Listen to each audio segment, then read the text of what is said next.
Telephonic etiquette. Whether you work in an office or a call center, there is a correct and incorrect way of answering and receiving a telephonic call at the workplace. While answering the phone, you project the face of the company. How you handle the call is indicative of your firm's response to queries and can profoundly affect its corporate image.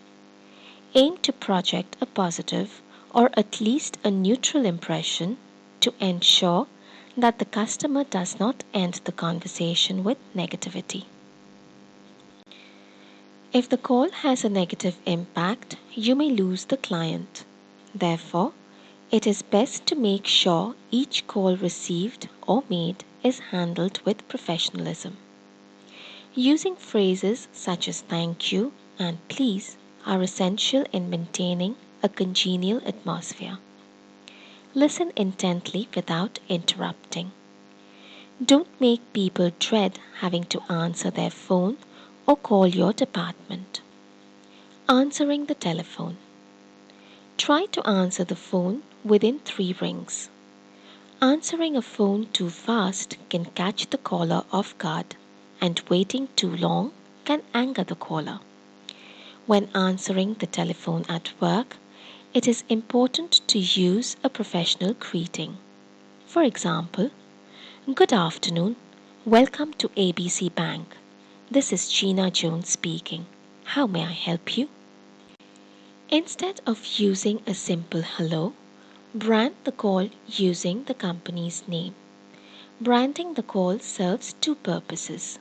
Firstly, it lets the customer know he dialed the right number.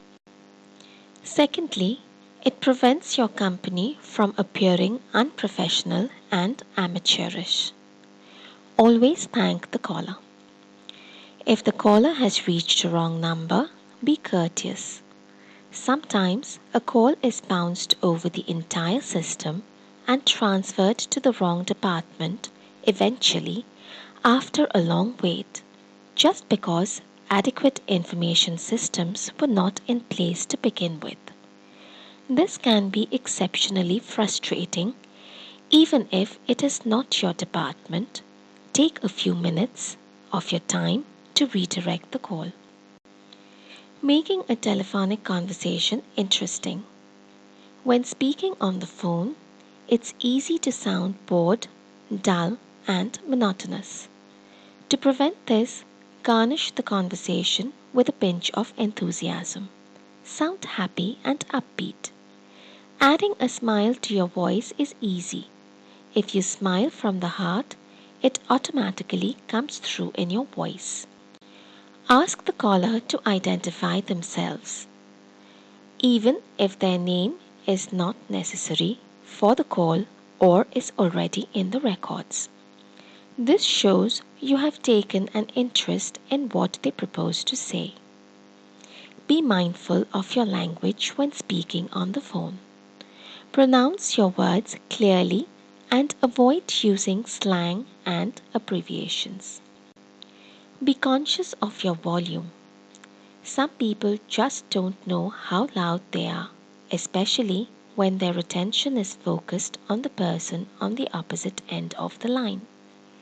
If the people around you are glaring at you, chances are you need to lower your voice. You should also be aware of your surroundings because you never know who is paying attention to your conversation. Also, always take into account the levels of ambient noise, as it may be distracting to a point where your attention is distracted and you may sound garbled to the listener, misrepresenting the facts conveyed. Don't answer your phone when you are in the middle of a conversation with others or in a meeting. If you are expecting an important phone call during your meeting and there's no way you can reschedule it, make sure to let the person you're meeting with aware of this far ahead of time. And always excuse yourself. Excuse me, I have to take this call. I hope you can spare a minute or two. Never place your phone on the table or fiddle with it during a meeting or conference. This is in bad taste. In any case, a flashing screen of a mobile can be rather distracting. Respect silent zones. If you're in the middle of a meeting or a conference, it's rude to have your phone go off and disrupt the speaker and everyone in the audience. The easiest fix is switching to the silent or meeting mode. Choose a normal ringtone. Surely you do not want your colleagues to hear the latest musical single blasting on your cell phone while you're fumbling to silence it. You need to consider what you use as a ringtone and think about how other people are going to react to it in a professional setting. Avoid using the speakerphone. You always have the option of conference calls in case you need to converse with a larger group. Don't leave long voicemails. Make sure your message is short and to the point, just like you would convey a message in an email or letter. Speak clearly and let the person know why you called. And if you leave your number, say the numbers slowly and repeat it to reconfirm. It drives people crazy when they have to replay the message numerous times in order to get the right numbers. Making calls. When you call someone and they answer the phone, do not ask them to identify themselves before introducing yourself. Always express and ascertain the purpose of the communication. In case you reach a wrong number, don't argue with the person who answered the call or keep them on the line indefinitely. Say, "I'm sorry, I must have dialed the wrong number. Please excuse the interruption," and then hang up. If you are scheduling a telephonic conversation or a video call, ensure that you maintain the time. If you need to delay the conversation, inform the person in advance and do not make the other person wait indefinitely. A bad throat or a cough may change the pitch and tone of your voice and may also make you sound muffled. Always apologize in advance about the state of your health so that there is no misunderstanding. In the circumstance, follow the conversation with an email. Proper procedures for placing calls on hold. In a telephonic conversation, it is often necessary to place the customer on hold. You may need to do this to consult another department or transfer the call. Many customers hate being placed on hold, especially if there was a long hold time before accessing your desk in the first place. Before placing the customer on hold, always ask for permission. For instance, "Mr. James, do you mind if I place you on hold while I check the details?" When taking a caller off hold, always thank them for being patient. If you place the customer on hold, make it brief, no longer than 2 minutes. If the hold time exceeds 2 minutes, ensure that the customer is informed of the status and the reason for the delay. Sometimes you may have to cater to multiple callers.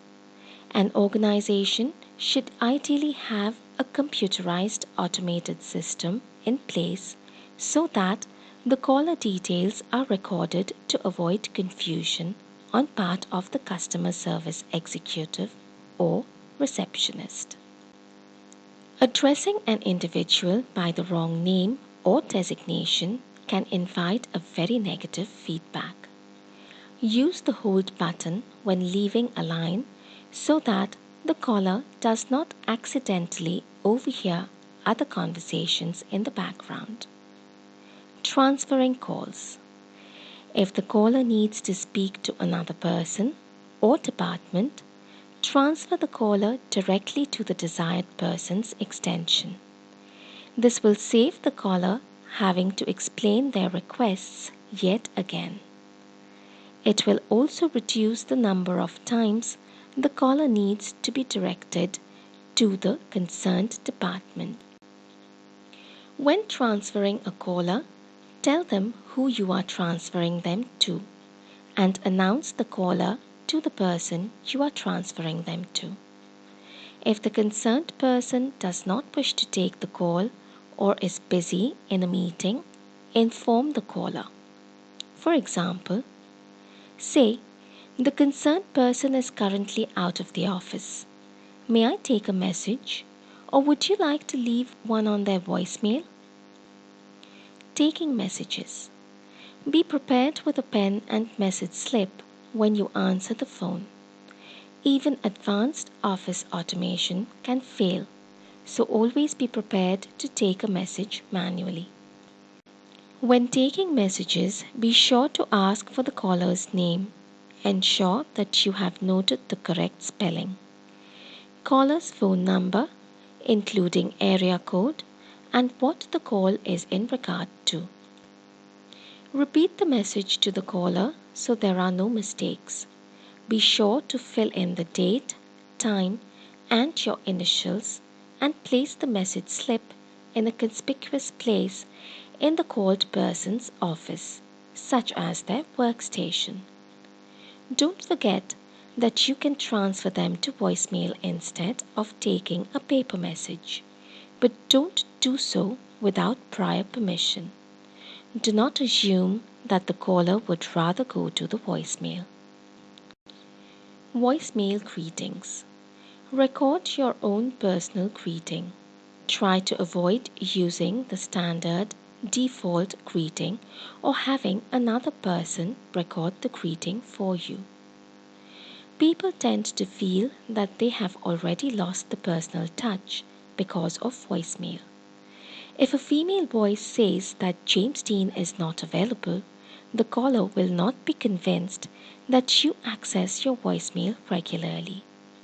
In your greeting, include your name, department, and date so that people know they have reached the correct person.